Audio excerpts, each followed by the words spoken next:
This is a really powerful feature in the CharaChorder that unfortunately only a minority of CharaChorders use. So today I'm going to show you what it is, how to use it, and how to make your own. Alright, so cursor wrapping is just a way for you to wrap a cursor in between two characters, in this case parentheses, so that you can write words in between it. So there are 3 default cursor wraps that I want to show you, and then afterwards I'm going to show you how to make your own. Okay, the first one is this, parentheses. All you have to do is hit Shift, Shift M, and then there you go. That's how you do it. Okay, the second one is cursor wrapping with single quote.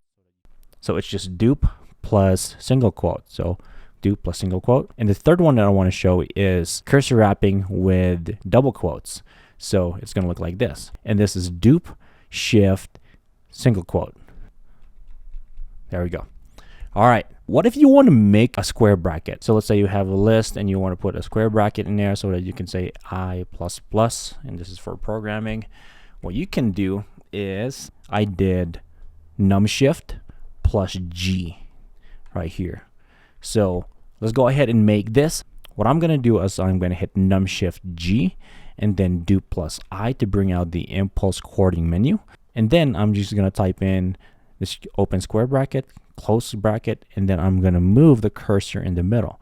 And then if I'm going to hit enter, it should work. So if we test it out, it works. So yeah, that's it. If you have any questions, let me know, and I'll see you next time.